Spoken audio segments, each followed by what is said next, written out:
So it's starting time, and let's prepare our mind and our body, right?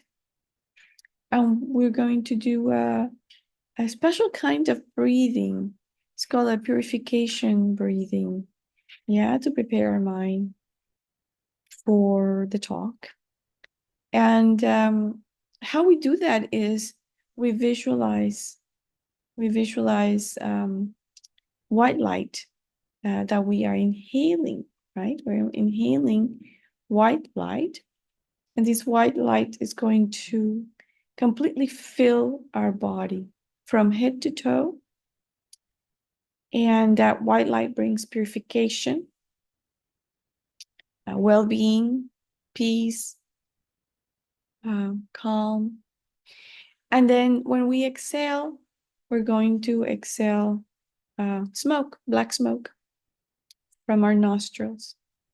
And that black smoke just takes away all of the negativities, all distractions, worries, sickness, negative actions that we've created.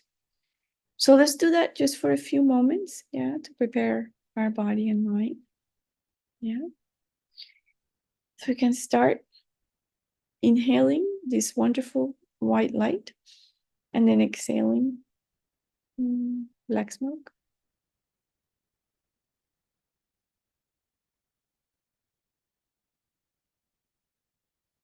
And just feeling that well-being and relaxation that this kind of breathing provides.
So with a mind that is now more peaceful, and a body that's more relaxed, we can move to set up our motivation.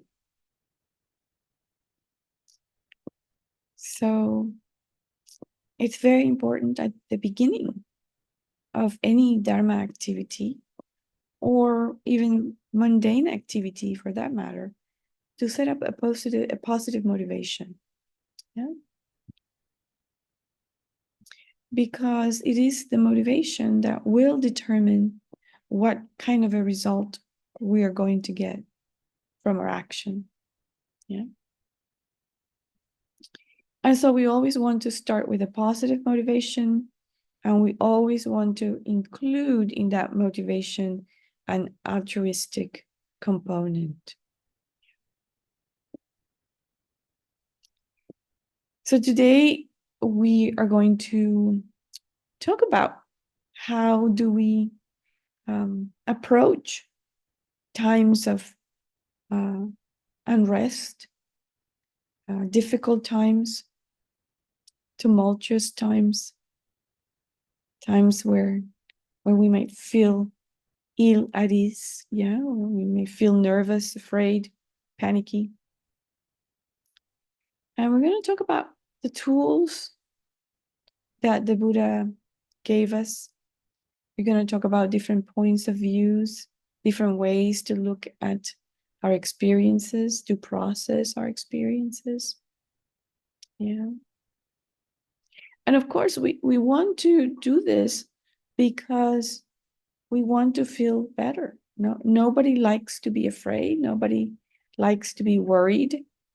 Nobody likes to be stressed out, right? So it's natural that we want to be able to learn how to deal with challenging times.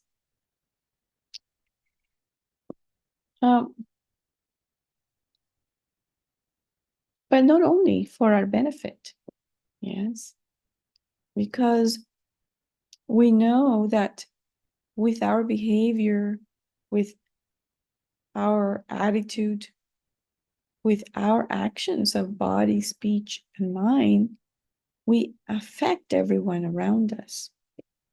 Yeah? And we can have positive effect on everyone around us, or we can have a negative effect. We can influence someone for the better or for the worse.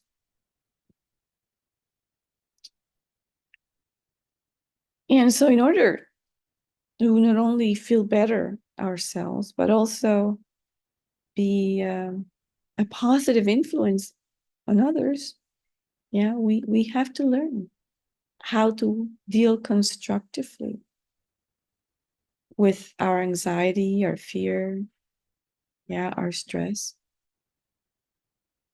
We want to learn how to manage our mind so that it doesn't get out of control and make us do things that we later regret.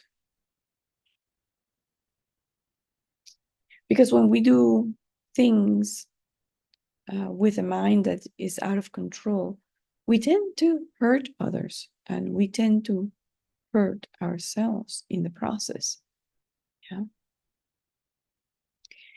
So we're fortunate that the Buddha taught so many different ways to tame our mind so that we avoid hurting ourselves and others. And so that's why we're here today, to investigate these different approaches, these different ways of thinking and experiencing the world around us, so that we can bring peace to our mind and peace to others. So let that be our motivation for this evening, for engaging in this activity.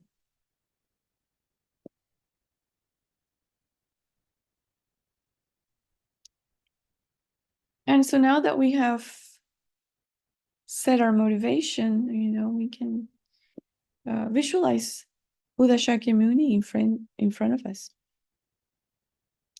We can connect with the Buddha using this imagery, the visualization, and really feel a connection as we are visualizing the Buddha in the space in front.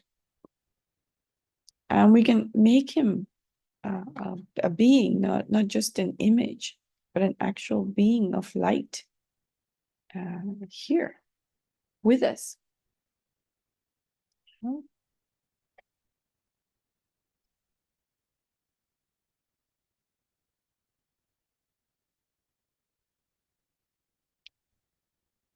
And we can also bring other sentient beings around us. We can bring our mother of this life. We can place her to our left. And on our right side, we can place our father of this life, even if they've passed, right? And even if they're no longer alive, we can still visualize them here with us. And then our friends and relatives close by, and all other sentient beings in human form extending all over the universe. And they're here with us. because we are connected.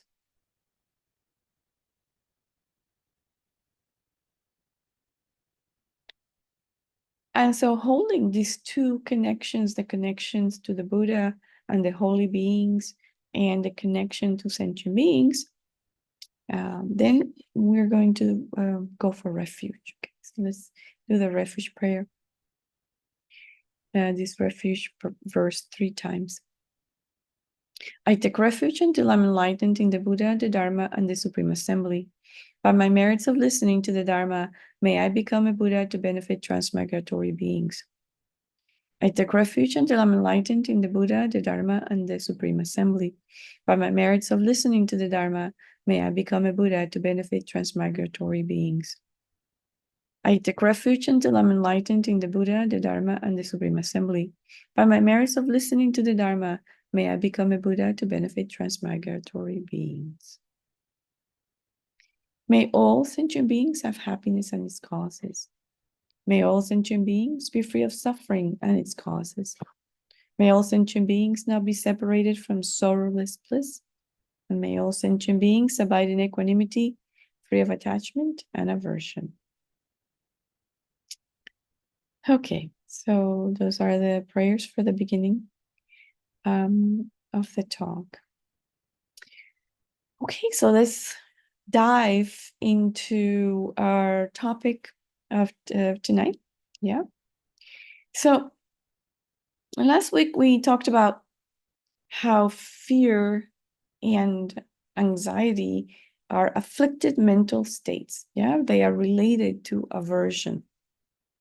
And we also said that aversion and attachment go together, in that the more that we are attached to something, the more aversion we will have to being separated from that thing or person, right? Or situation. Yeah.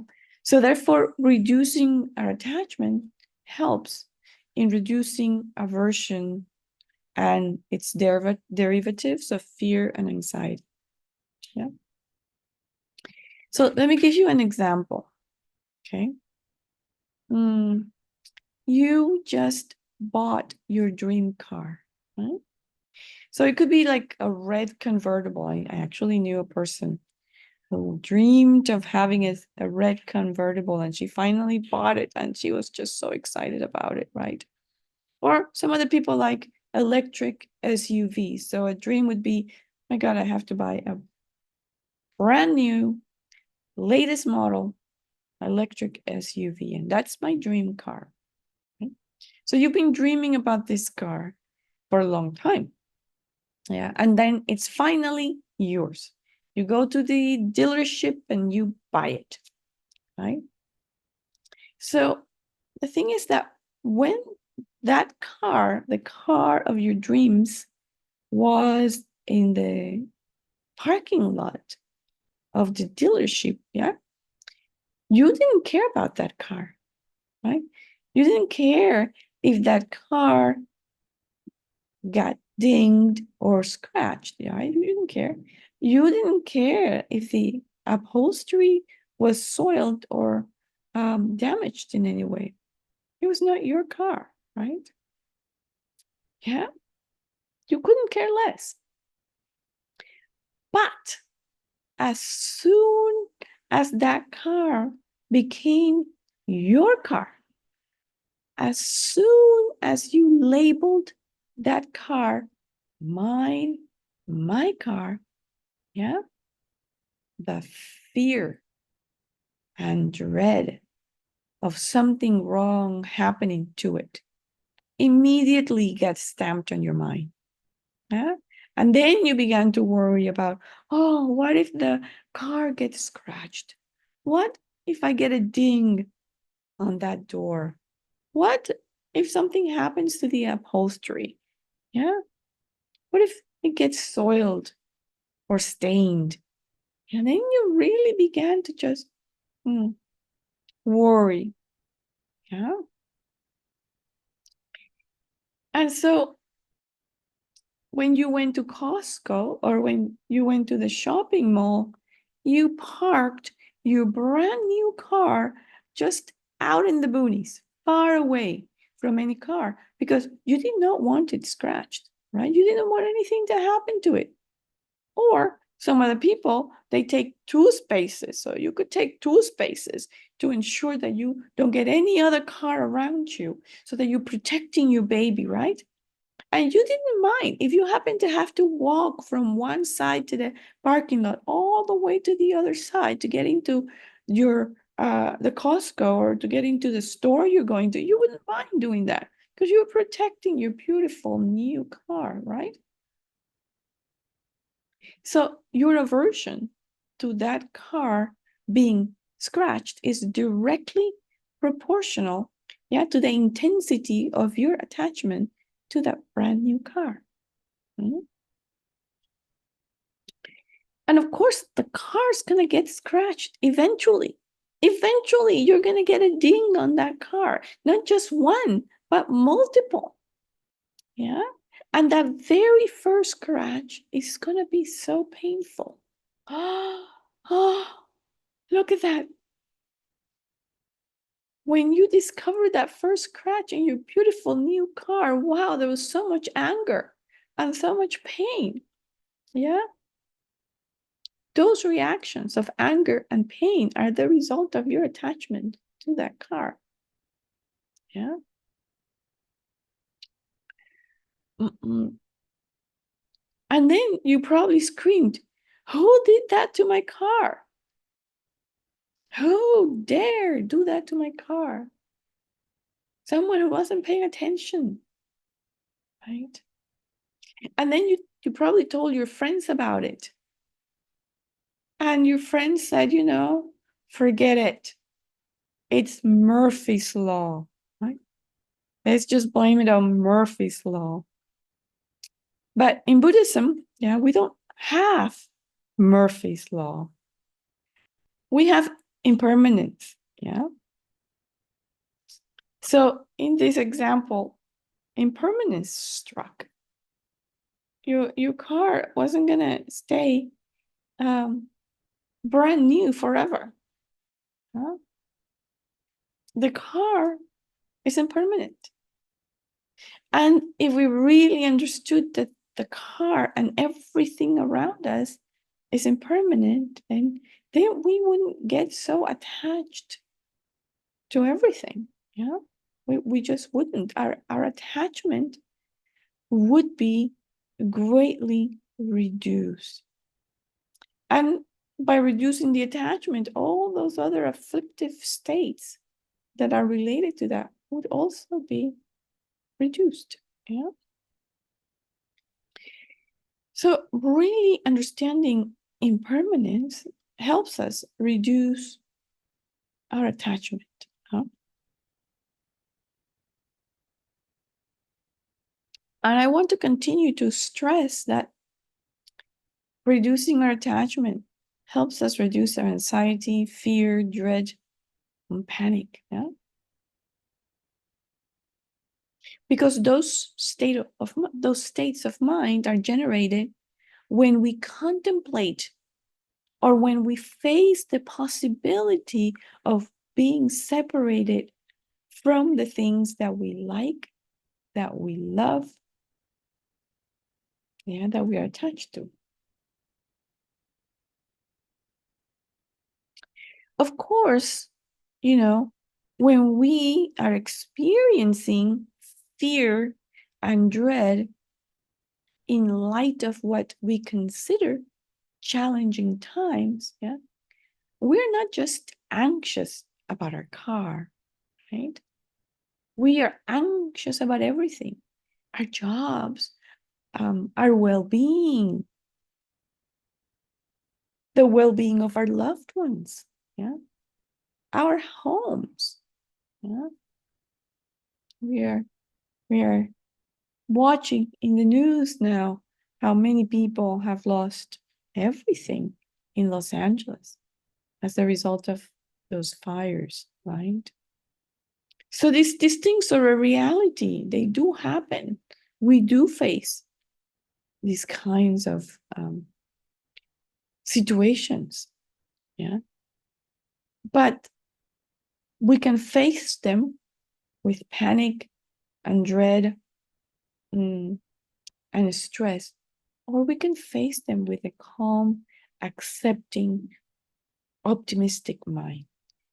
And that makes a big difference, yeah, on how well we deal with the situation, how well we can overcome it, right? And of course, in these challenging times, we're also afraid of violence. We're afraid of political instability. We're afraid of natural disasters, just like what happened in LA, what's still happening in LA. Yeah. And even though we may think that those are bigger issues, more substantial issues than our car, the example of the car, right? The underlying mental processes are the same. The mental processes uh, that are involved in our attachment to the car are the same mental processes that are involved in our attachment to everything else. Our body, our mind, the bodies and minds of others, everything. Our situation in life, our social economic status. Yeah. So the underlying processes are the same, no matter how big or small the thing that we're attached to, whether it's material or immaterial. Yeah?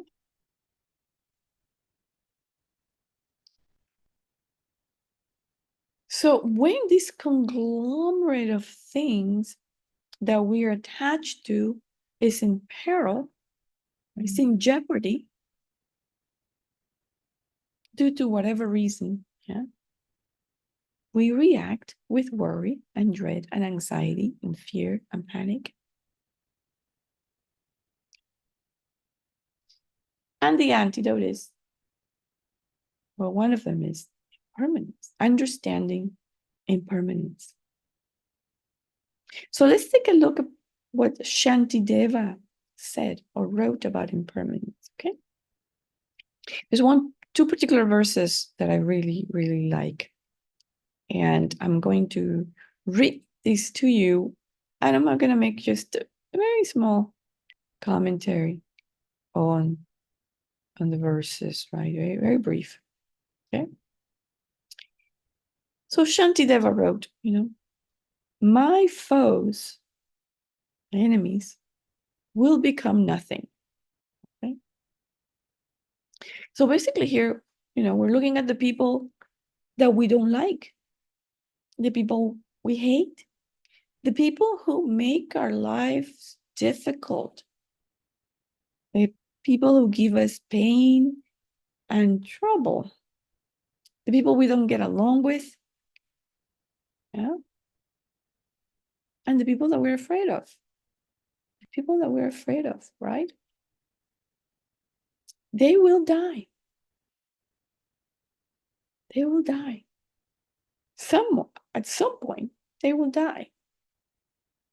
And in our next life, we won't even remember them. They're like passing clouds in the sky.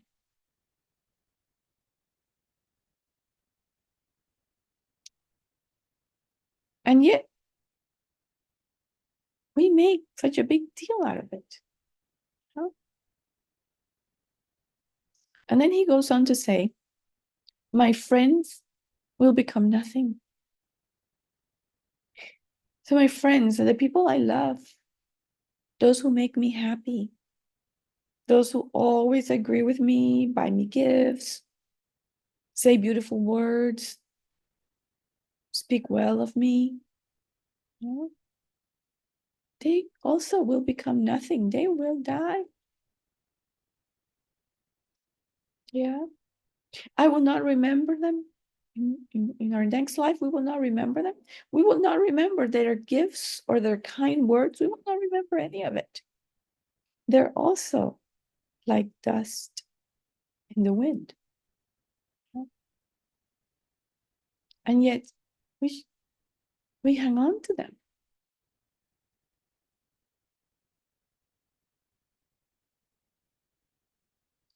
He also says, I too will become nothing. Yeah. This body and this mind I'm so attached to, so identified with, will become nothing at the time of death. I will have to abandon this persona, this body. And then I move on to a new one. Yeah. And in the next life, we would not even remember who we were, what we did, what we liked. We won't remember any of those things, any of the things that we cling to today. We too are like passing clouds. And he goes on to say, likewise, all will become nothing. Yeah. Everything that's part of my experience, I will have to let go of. Yeah. Time will do away with everything.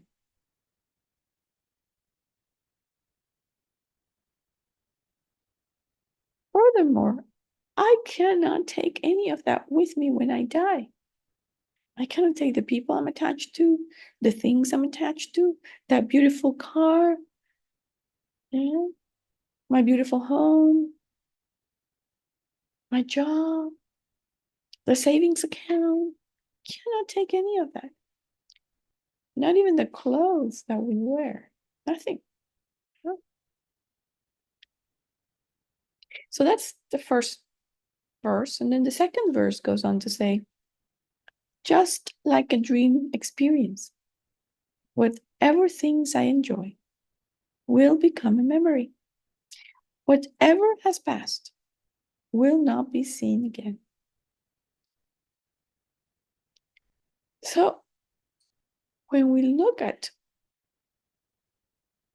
how the things that we cling to are transitory, yeah,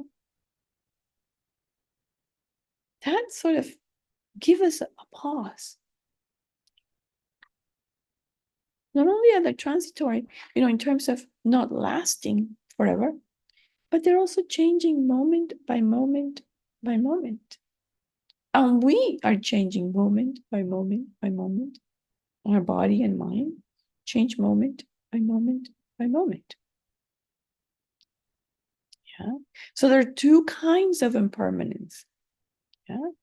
There is the gross impermanence and the subtle impermanence. So there's these two kinds. Yeah. So gross impermanence, are those changes that we can observe with our eyes. The car getting scratched, for example. Yeah. That's gross impermanence. The morning giving way to afternoon and then turning into night. The seasons changing, spring, summer, fall, etc. Right? Those are changes that we can observe as gross impermanence. Our own bodies changing, yeah, from a fetus, yeah, to a newborn, to a toddler, etc., all the way to where we are right now.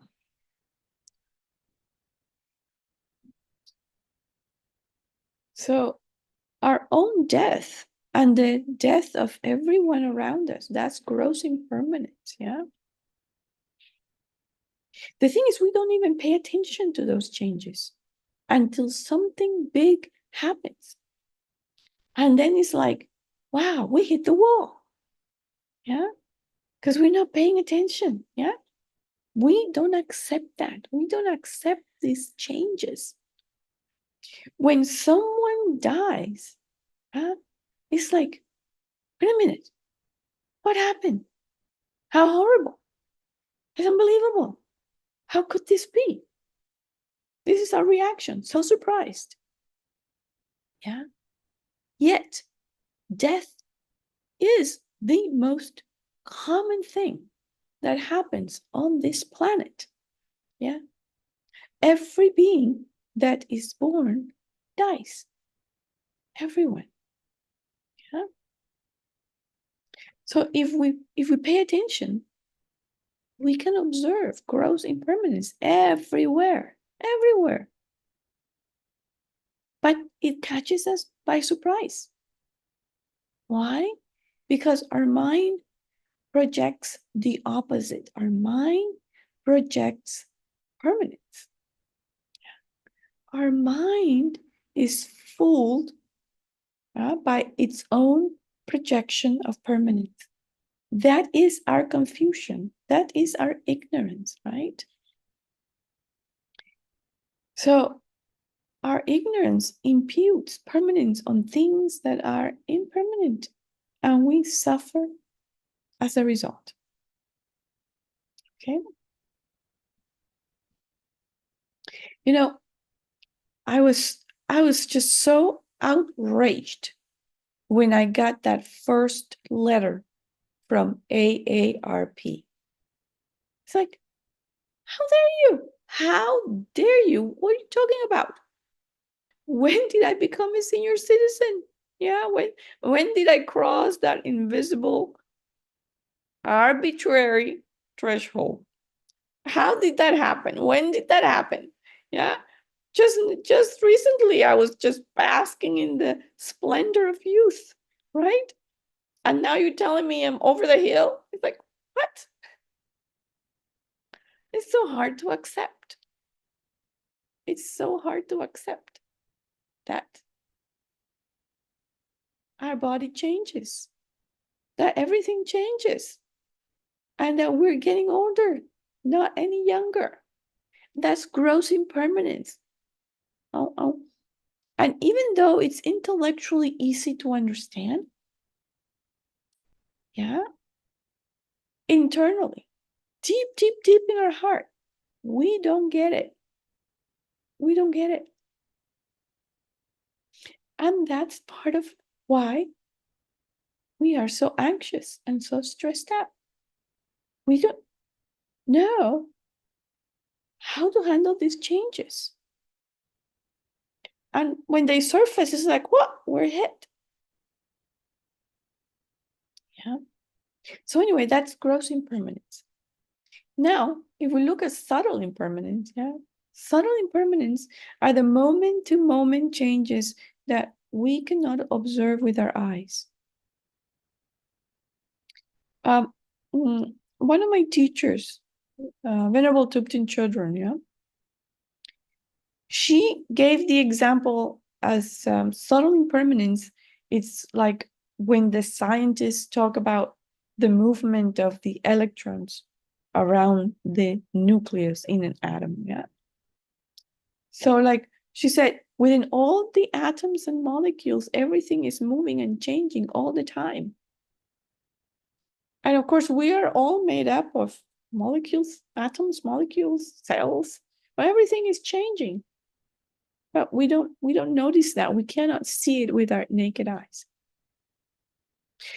Also, I mean, that's just at the material level. But our mind, right?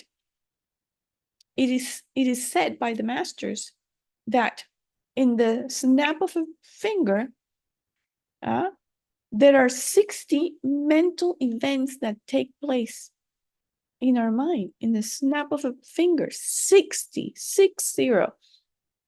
mental events. Yeah, we snap our finger and then 60 mental events are here and gone, and we don't even notice. Yeah, we don't even notice those 60 mental events because we don't pay attention to our mind. We don't observe what's going on in the mind. Yeah, it's interesting because when I stop and observe my mind, even if it's just for 5 minutes, right? I observe my mind, I can see how crazy it's in there. Yeah. It's really crazy. So like in the space of 1 minute, yeah, all of a sudden there is a memory, a happy memory, yeah. Then there is a worry. Then there could be some kind of a desire. Oh, I want this, I want that. Then I start ruminating about a worry about something in the future. Yeah, then something triggers anger. And then, I could even end up sad. All in the space of 1 minute. And I think if you were to observe your mind, you might have a similar experience. Yeah. And likewise with the body. Yeah. Doctors say that every 7 years, all of our cells in our body are replenished, are replaced. So every 7 years, we have like new cells. And then they're dying every day. So every day our cells are dying, and every day new ones are being produced. And of course, it's changes that we don't see. Our internal organs are doing their thing, they're changing. In order for them to function, they have to change. In order for our heart to keep us alive, it has to beat every second, or I don't know how often, but it has to be beating, and that implies change. Our circulatory system also implies change. There's the blood going all over the body, oxygenating, taking away all the dirt or all the secretions, excretions. All that implies change that's happening in our body moment by moment by moment, and that we're not aware of. And it's precisely these momentary changes that make big changes possible. Yeah. So that's the relationship between subtle and gross impermanence. It is the small moment-to-moment changes that make those big changes that we can see possible. Yeah.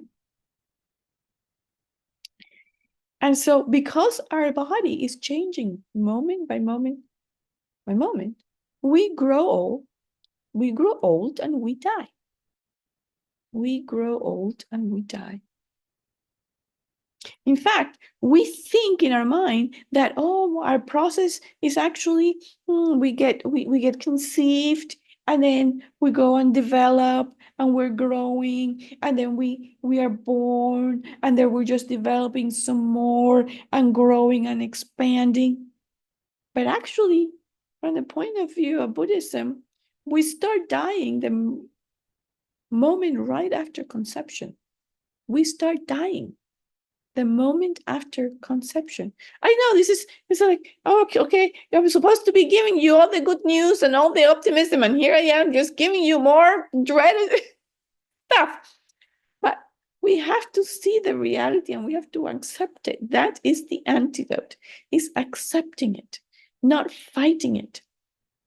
Yeah. Not creating this dissonance that makes us miserable. Yeah. So meditation on impermanence helps us get used to the idea that everything changes. Yeah. That some things are here now and gone tomorrow. That we're here now and gone tomorrow. And becoming comfortable with that and accepting that completely brings down that anxiety, that fear, that panic. Yeah, because our mind becomes used to that and accepts it and can see the reality of that process. Yeah. Okay. So let's get our feet wet with this impermanence reflection, and let's do some 10 minutes of reflection on the verses that I read from Shantideva. Okay. Let's get ourselves in a position where we can reflect comfortably without falling asleep, right? And we're going to do this reflection to get our mind comfortable with this idea of impermanence, okay? So I am going to read each sentence that makes up the verse, and then I'm going to give you a few moments of silence for you to reflect on it, yeah? For you to contemplate what this means for you in your life, okay? And your experience. All right, so let's do that.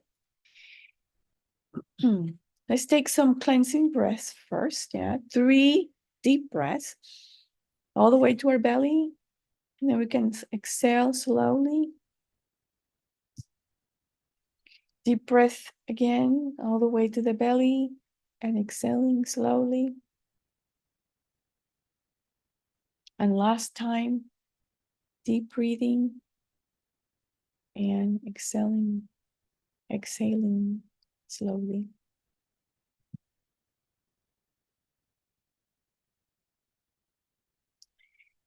Okay, so the first sentences in the verse is, my foes, my enemies, will become nothing.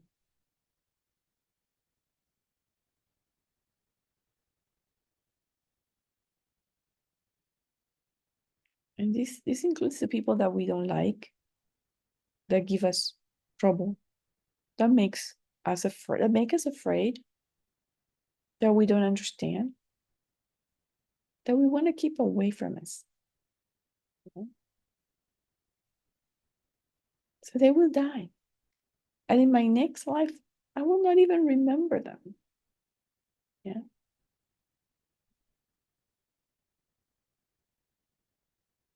Yeah, reflect on that for a moment.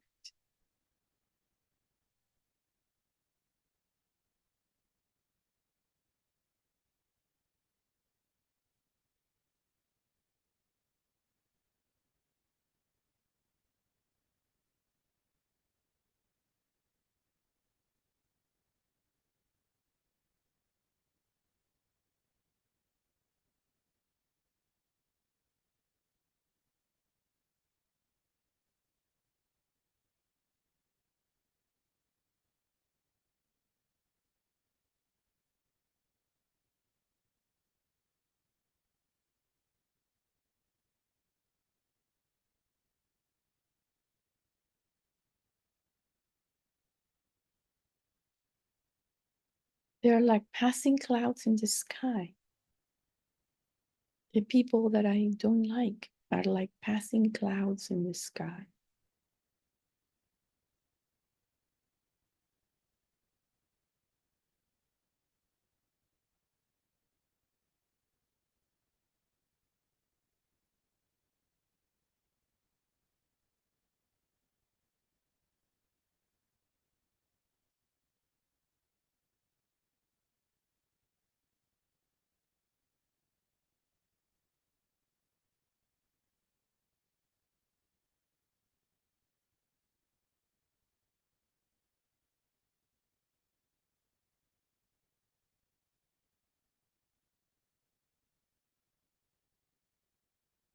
And next, he says, my friends will become nothing.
And the next line says, I too will become nothing.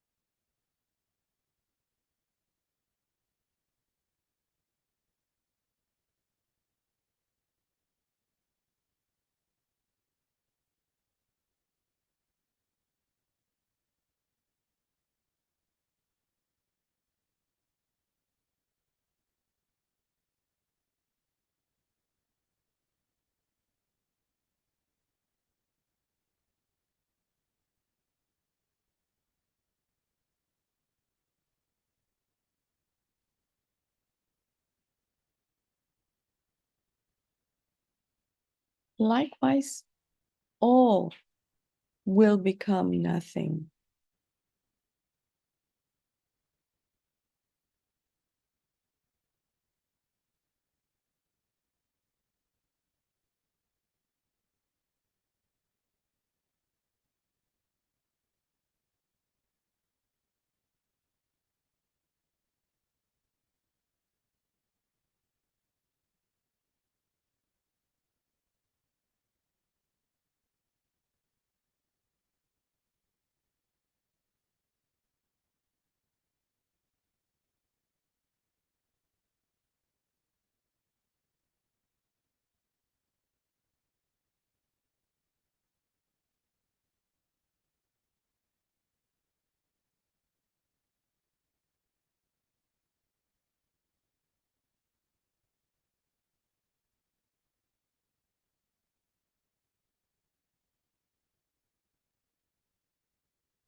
Just like a dream experience, whatever things I enjoy will become a memory. Whatever has passed will not be seen again.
So that's our that's a good way to reflect on impermanence, yeah, and to get our mind slowly used to that idea.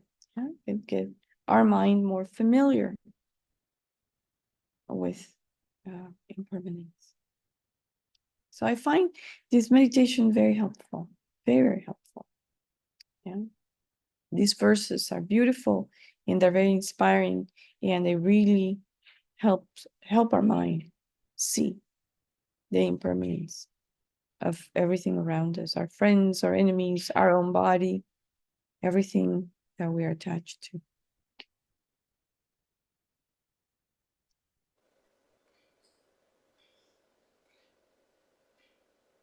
I think someone raised a hand. Yes, thank you. I did. Um, the thing about this meditation, for me, that's incomplete, is that it leads to nihilism for me. Mm-hmm. And I have to then think of like what does go on. And it's like the people that I have cared about who die, it's like, yes, they're not here anymore, but they are in my heart. And so then that gives me a connection. And it Mm-hmm. counters the nihilistic tendency of that type of meditation. So I just wanted to comment on that. And I'm happy for Mm-hmm. any input you'd like to give me. Yeah. So I think your point is well taken. Yeah. At the same time, we are trying to reduce our attachment, right?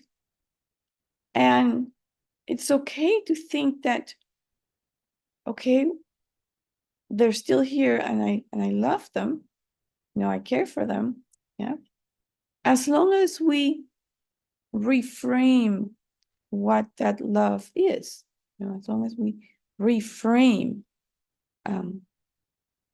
what it means to love.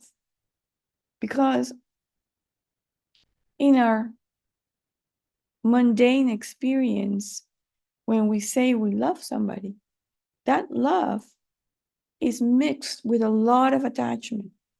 Yeah. And so the definition of love in Buddhism is wanting someone to be happy and to create the causes for happiness. That's it. It's very simple, very clean definition. So if you're doing this reflection and you're feeling uncomfortable with the feeling of nihilism, or with the, you get a sensation of nihilism, you can complement it by saying, I acknowledge that I have these people in my life. Yeah. And what I want for them is for them to be happy and to have the causes of happiness. Yeah. I understand that our relationship is impermanent. It's not going to transcend this life. I understand that they are changing moment by moment, just like me, changing moment by moment. And the thing that connects us is that I want them to be happy and have the causes for happiness. And that begins to clean up that stickiness. Yeah, that begins to reframe what love really means. Yeah? Because our love is very sticky. So I love you as long as you, and then we have a whole list of things that we need them to meet, a lot of requirements that they have to meet in order for us to love them. And one of them is they have to be here with us and provide us with happiness for as long as we want. Yeah. And so, and then, we make them the source of our happiness. Yeah. So it's all me-centered. This love, supposedly, that we feel for others is actually me-centered. It's centered on me and my needs and what I want. Yeah. And so when we're talking about our impermanence and seeing their impermanence, we're trying to realize, I cannot possibly expect them to love me every moment of every day until they die, because their mind is impermanent. My mind is impermanent. I cannot expect myself, to derive the same pleasure from their love on their company because my mind is changing moment by moment by moment. Yeah. And really, the crux of the matter is that nothing out there, yeah, can make us happy. We are such a, one of our problems is that we are a very externally driven beings. We are externally driven. So we're convinced that our happiness and suffering come from the external world, from people out there that we cling to, from things that we cling to, from situations that we cling to, right? Out there, outside of us. Conversely, yeah, we think that things and people outside can make us miserable. And so we try to avoid them. We separate them from us because we're convinced they are the source of our unhappiness. Yeah. And so what happens is that this perspective puts us in a very precarious situation because we have no control over anything. No control over how that person is going to treat us, for how long they're going to be our friend, for how long they're going to do what we want them to do or say what we want them to say. We don't know. Huh? Our parents leave us, they get angry at us. Our children may leave us, they get angry at us. They may not like us anymore. Our neighbor may not like what we did and therefore stop talking to us. Yeah. We don't control them. We don't control the people around us. Yeah. We cannot even control our mind. Yeah. Let alone anyone else's. We cannot even control our own feelings, emotions, and afflictions, let alone anyone else's. Yeah. So this lack of control freaks us out. Yeah.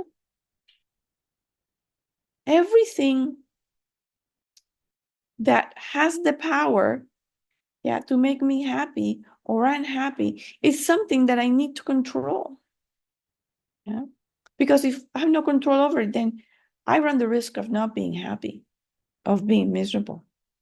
And then I feel powerless, completely powerless. I've taken my power away. Right? Okay, I see another hand. I see another hand. Oh, thank you, Venerable. Yes, I'm wondering if, okay, so attachment being one of the three poisons does not lead to happiness.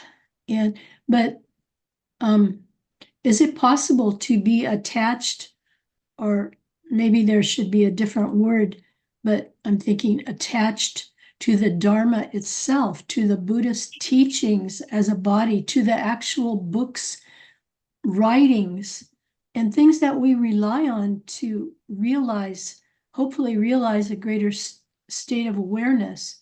Our classes, I look forward to them very much, but is that an attachment? It's not, from what I have heard, and I've heard this question asked before, and the answer has been no.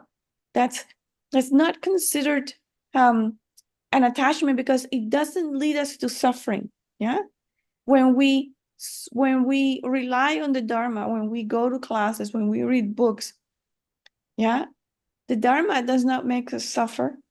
The Dharma brings us happiness. Yeah. So when we're talking about attachment, we're talking about an afflictive mental state that brings us unhappiness. So when we pursue the Dharma, when we want to have the Dharma in our lives, that does not make us unhappy. The contrary, it makes us very happy. So it doesn't meet that definition, right? Yeah. Thank you, Venerable. Yeah, I hope that helps.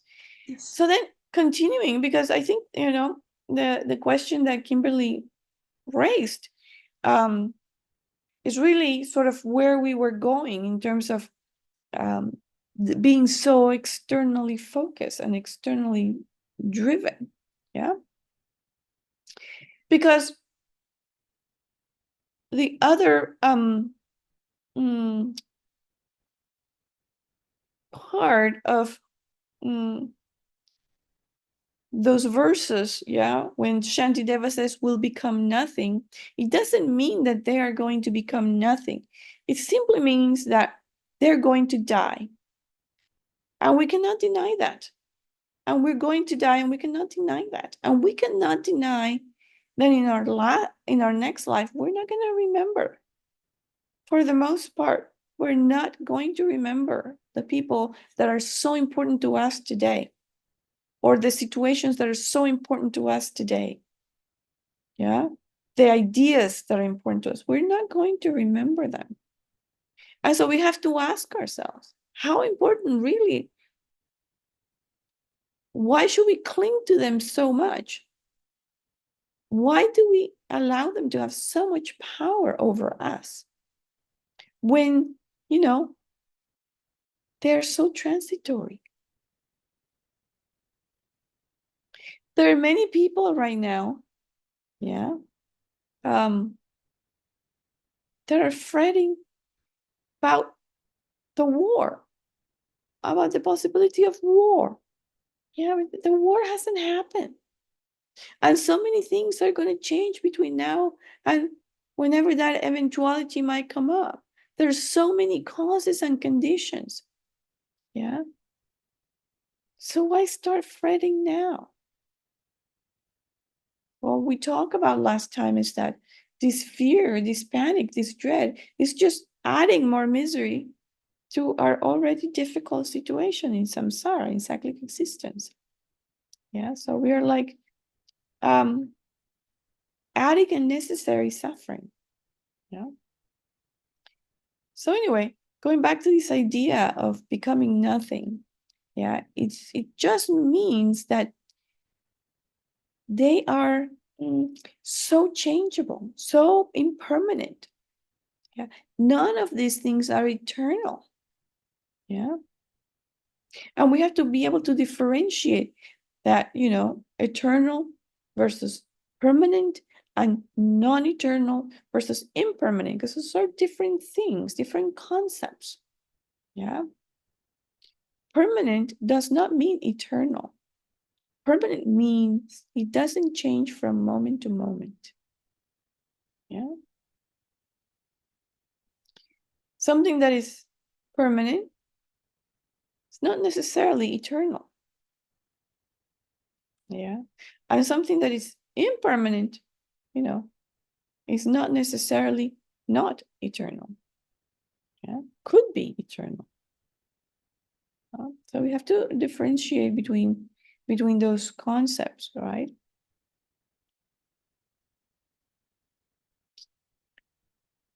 And when we're trying to avoid the extreme of nihilism that Kimberly brought up, we also have to be careful about the extreme of permanence, right? We have to be able to posit, the existence of these beings in our life right now, these situations in our life right now, without making them permanent. Yeah. And this is what we're trying to do here, is not make these things permanent. Yeah. Because when we do, we suffer. Of course, we also suffer when we go into the extreme of nothing exists. Yeah. Nothing exists. Because as we said last time, danger is real. There is danger. Yeah. There was fire danger. There's fire danger in LA right now, a lot of it. And people need to take care of, not be in a situation of danger. But adding fear to that does not help. Does not help people make clear, good decisions about how to stay safe. You see, we think fear is going to keep us safe. That's what we fear and we dread, and we generate anxiety and panic because somehow in the back of our mind, we think fear is going to keep us safe. Well, fear does not keep us safe. Of course, we need to take precautions, preventive measures. Yes, we need to use our intelligence to keep ourselves away from dangerous situations. Totally. But adding the ingredient of fear and panic actually precludes us from having a clear mind. It obscures the mind. And so it's harder to see solutions, real solutions. Yeah.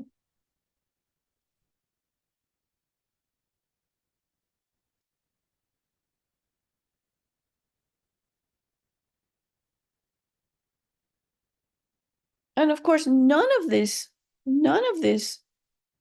implies that the people in our life are not worth loving. This doesn't imply that, right? They deserve our love, our respect, our consideration. Totally. Every moment, our compassion, every moment. But we have to be able to take out the attachment component, because the attachment component does not bring happiness to them or to us. Yeah. It's the part of our relationship that makes us suffer. And so we always have to remember, what is the definition of attachment versus what's the definition of love? The definition of attachment is exaggerating good qualities that the object, situation, or person does not have, or projecting good qualities, exaggerating the good qualities that are there and projecting good qualities that are not there, and then based on that, clinging to that person or object as if he or she or it were the source of our happiness, the cause of our happiness. That's the definition of attachment. If we compare that to the definition of love, which is wanting someone to be happy and to create the causes for happiness, you can see the world of difference in that. Yeah. The definition of love is other-centered. We are looking at wanting their happiness. The definition of attachment is all about me, self-centered. Yeah. Because I want to be happy, and this person makes me happy, and therefore I want them with me all the time. I want them being nice to me and doing what I want them to do, and not leaving me for any reason. Yeah.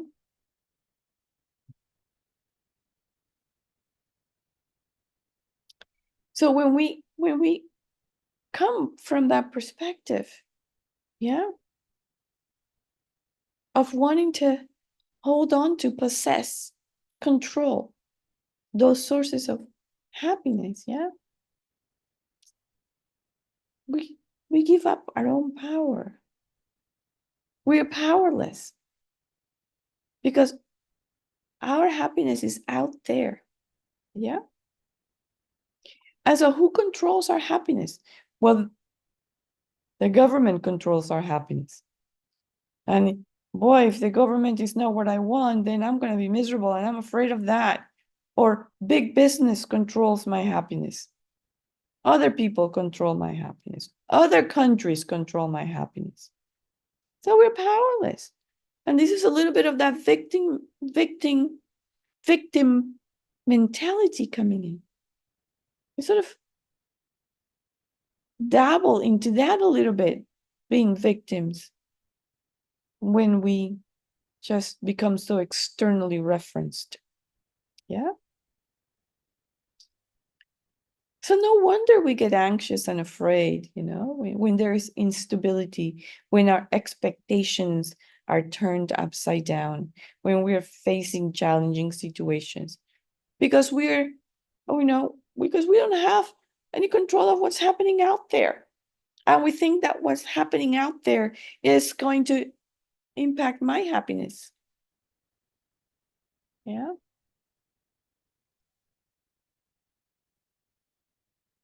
And so we try to control. And that makes us even more miserable. You see, Buddha understood this mechanism very clearly. He understood that is suffering. When he outlined the four noble truths, or the four truths of the Aryas, right? And he explained what the truth of suffering is. Among other things, he said, encountering the undesirable is suffering. Not getting what we want is suffering. And separating from what we like is suffering. And if we look at those three, those are exactly the three situations that cause us panic. Not getting what we want, thinking that we're going to be separated from what we like, and encountering that which we don't like. Yeah. That causes fear, panic, dread, right? And so Buddha was really spot on. And so what did the Buddha say was the remedy for this? Yeah. Buddha did not say, oh, you have to move to another country. Or, you have to overthrow the government. He didn't say that. He didn't say you have to stockpile cash and goods for the end of days. He didn't say that. He didn't say, no, you have to get rid of all the undesirables. You have to expel all the people that you don't like, that look different, that have a different accent, like I do. Yeah? You don't have to. He didn't say you have to expel those people. What did he say? He said, you have to subdue your mind. You have to subdue your mind. How? By understanding suffering, by abandoning its origin, by realizing the cessation of suffering, and by practicing the path. In other words, when the going gets tough, the tough practice the Dharma.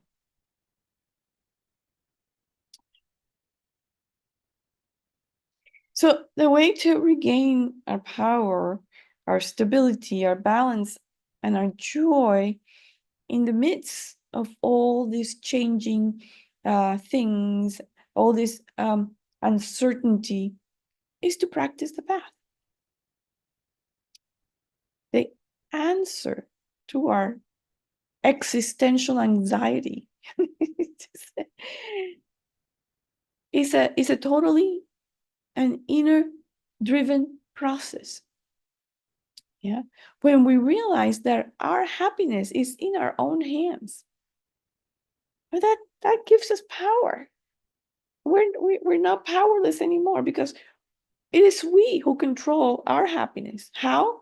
By our actions of body, speech, and mind. Yeah. That's something that we can control. It's difficult and we need to work on it. It takes effort, but we can do it. Yeah. We can control our actions of body, speech, and mind in order to avoid creating the causes for suffering, and instead create the causes for happiness. Yeah. It's getting close to the finish of this session. But I want to tell you a story which I think is, it's really a good example of this uh, topic right now of how by practicing the path, we generate this freedom from anxiety and dread and panic. And it happens while I was at the Abbey, when I was still living there. And I was in the pandemic. It was at the beginning of the pandemic. No, it was kind of more like in the middle of it, I think. And we were in the middle of Varsa. We're in the middle of Varsa, which is a 3-month retreat that the Buddha advises for monastics once a year.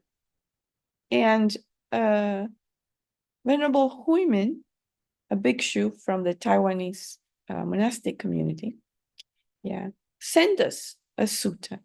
He was overseeing our Varsa, and every time he oversees our Varsa, he sends us things to reflect on during those 3 months, things that, for us to learn and practice and basically decipher. And it's very helpful. So he sent us this. And I reflected on this during this Varsa, during these 3 months. And it was the most helpful thing in terms of dealing with my own fear and anxiety and feelings of dread and panic. Yeah. And then he wrote, when he sent us this email with this sutra, he wrote, in the circumstances of COVID-19, the following sutra might be useful. That's all he said. So I was experiencing panic and dread and fear, not just about COVID, but about a few other things. And I thought, I'm going to sit with this sutra for a while until I can figure out what he's trying to tell me. What is this trying to tell me about how to manage my fear, my anxiety, my panic? And so I'm going to read it to you. What he sent us was very abbreviated, so I'm going to read the abbreviations, right? And then I'm going to share with you the conclusion, which I think is obvious now. But when I first read this sutra, it was not obvious to me at the moment. And I had to sit with this for the 3-month retreat, until I could kind of figure out, okay, what is this trying to tell me? Yeah. So it's called the Sutta of Fear and Dread. Yeah. And so the Lord Buddha said, I'm reading, I consider thus, there are the specially auspicious nights of the 14th, the 15th, and the 8th of the fortnight. Now, what if on such nights as these, I were to dwell in such awe-inspiring, horrifying abodes as orchard shrines, woodland shrines, and tree shrines? Perhaps I might encounter the fear and dread. So the Buddha was questioning himself, if in these special occasions I actually end up in a place that is scary, these places out in the woods where there's, spirits and the such, I could possibly get to experience fear and dread. Yeah. And it's possible, he continued, that while dwelling in those places, in the woods, out of the way, a wild animal would come upon me. Yeah. Or I could hear a noise like a peacock rustling a branch of a tree or the leaves of a tree. What if that were to cause me fear and dread? Yeah. Why?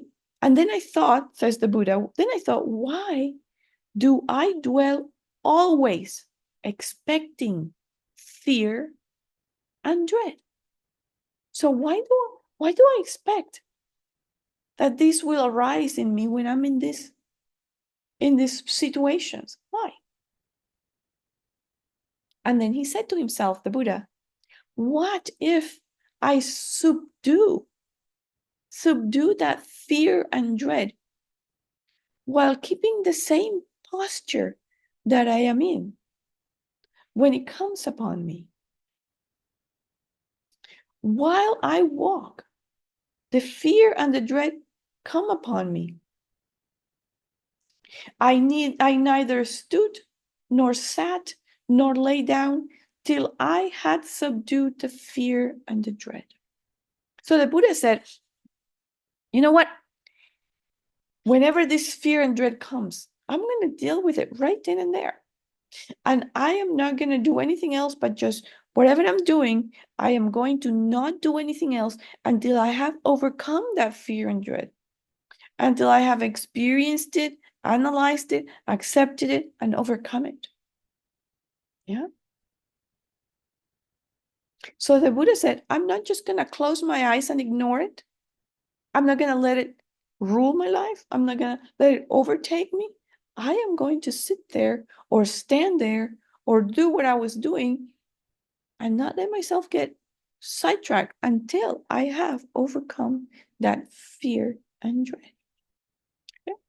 So that's our attitude. That should be our attitude too, recognizing that we have fear and dread, and we're not going to get sidetracked until we overcome it. So there is that determination to overcome something that is making us miserable, right? Not to cower, not to ignore, not to let it slide, but to say, I have the determination to overcome it.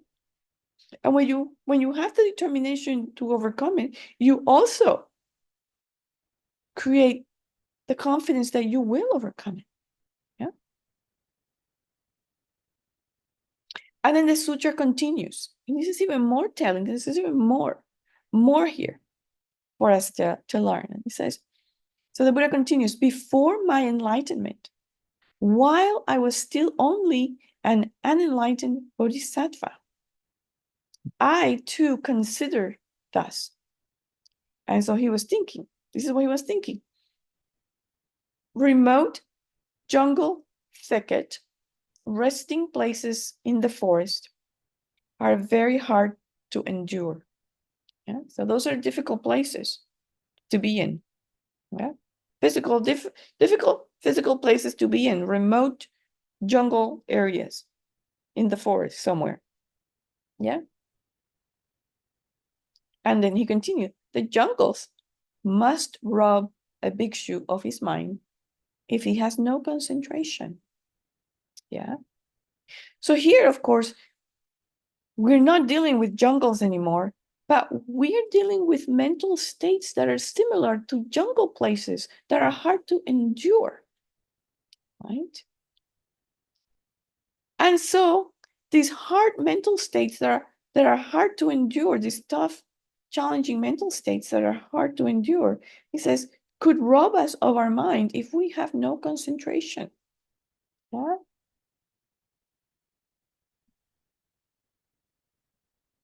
So one thing to help us deal with this is to develop our concentration.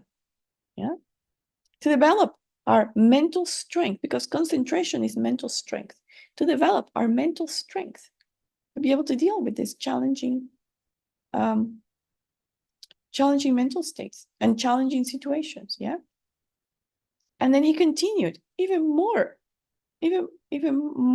for us to learn. He says, whenever recluses and Brahmins, unpurified in bodily conduct, resort to remote jungle thicket resting places in the forest, then, owing to the defect of their unpurified bodily conduct, if these good recluses and Brahmins evoke unwholesome fear and dread. Yeah. And this is really the crux of it. This is really the point that we were trying to get at. The problem is not the jungle thicket resting places in the forest. That's not the problem. The problem is the defect of their unpurified bodily conduct. And that unpurified bodily conduct, it means negativities created with the body, basically, in their mind. And that's what evokes fear and dread. Yeah. Yeah. So our own negativities, yeah, our own negativities, our own faulty ethical conduct is what evokes fear and dread.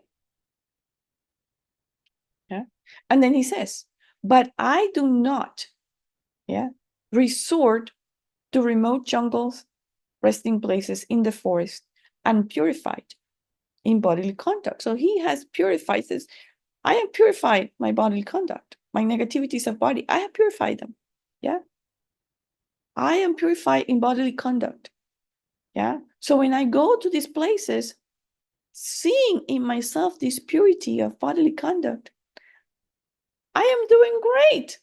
I find great solace in dwelling in the forest because I have purified my negativities.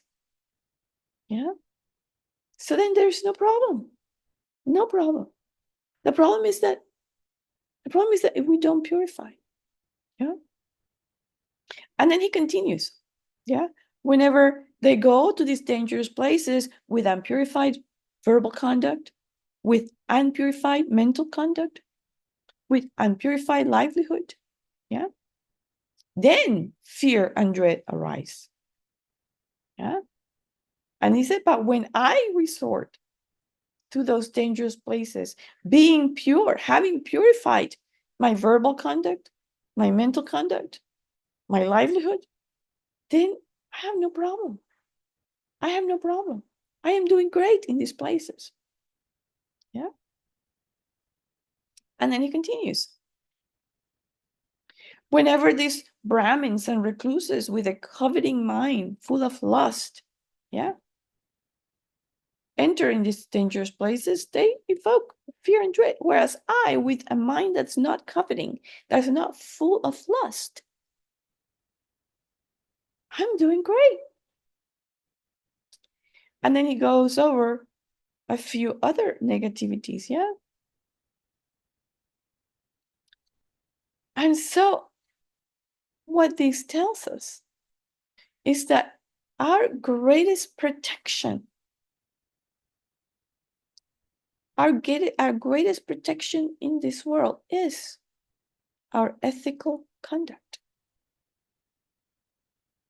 It's not money, it's not political influence, it's not some kind of a doomsday,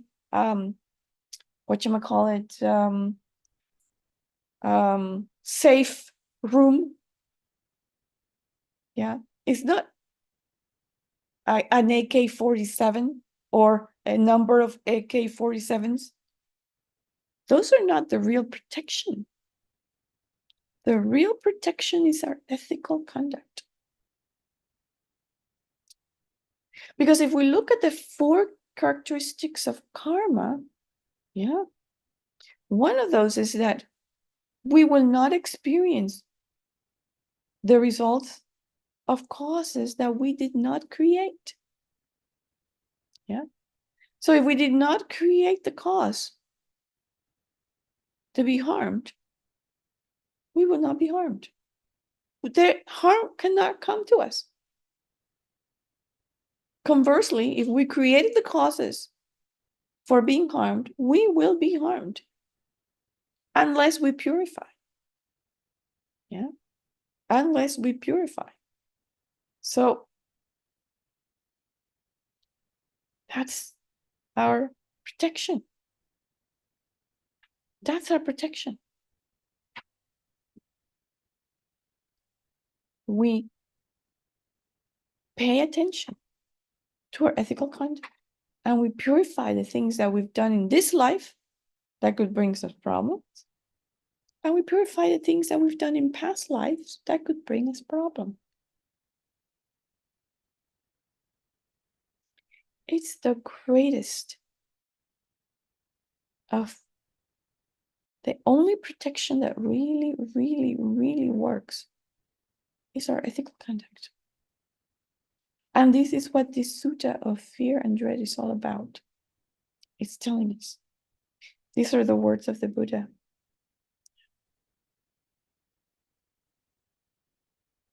So I'm going to leave you with that.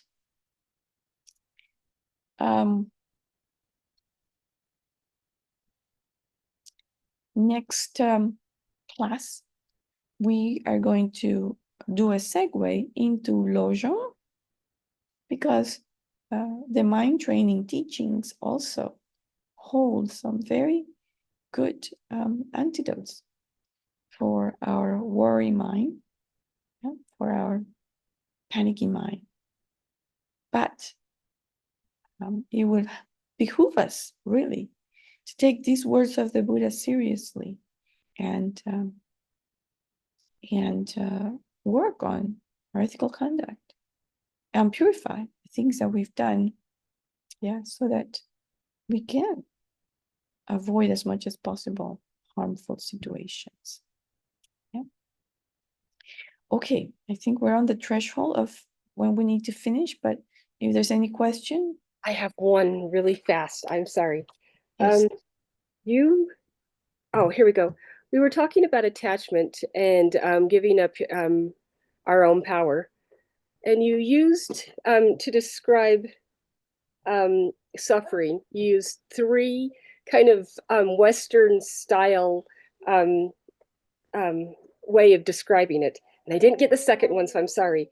You said not getting what we want. And then the third one was encountering what we don't like, or what was this? Yeah.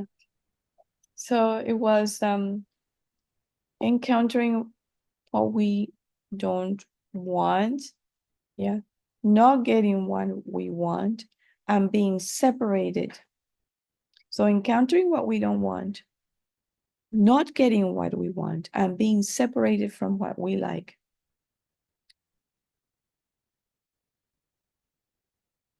So those are the 3, and those are 3 sufferings that are mentioned in the the sutra, the teaching of the Four Noble Truths that the Buddha gave. And those are also sufferings that are ascribed to our situation as human beings, the 8 sufferings of human beings. Thank you. I've never heard them described that way, and it resonated. So thank you. I appreciate it. Yeah.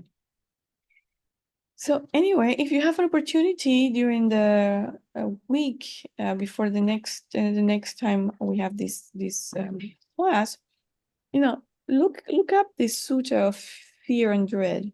Look it up and read it and contemplate, reflect on it, and see how it speaks to you and what connects, what resonates. Okay, so with that we can dedicate, we can rejoice that we had this opportunity, very rare opportunity, on a Sunday night, to talk about the Buddha, his teachings, and particularly to review, even if briefly, one of the suttas and the Buddha's words. This is an amazing.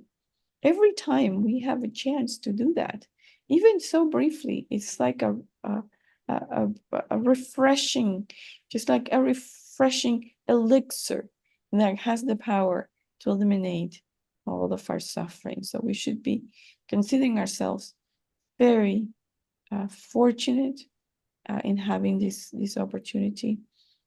And so we're going to dedicate so that this action will have the best result possible. Okay. May whatever virtue I have collected benefit the teachings and all transmigratory beings, and in particular may it cause the essence of perfect pure Losandrapa's teachings to shine forever. May the precious supreme bodhicitta not yet born arise and grow. May that arisen not decline, but increase more and more. In the land encircled by snow mountains, you are the source of all happiness and good. All powerful Shinrei agents in Gyatso, please remain until samsara ends. Peerless teacher and assembly of the children of the victorious ones, Shravakas and Pratyeka Buddhas, victorious Losan, father and sons, along with the lineage masters, all the objects of refuge of infinite lands, please bestow the virtue and goodness of accomplishing this prayer here and now.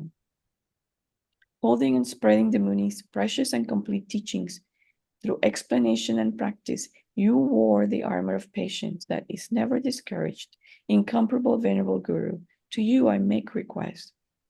While striving single-pointedly for the sake of the victorious one's teachings, the sole gateway through which all benefit and happiness emerge, and for mother living beings, you suddenly departed to peace. What a great loss. Nevertheless, through the undeceiving truth of the blessings of the ocean of the three jewels and the great waves of bodhicitta of the children of the victorious ones, may the smile of a reincarnation swiftly beam in glory for fortunate disciples.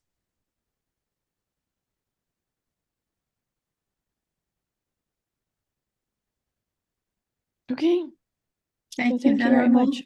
Thank Thank you. you very And much. thank you for Venerable. Thank you, defining Sheila. terms.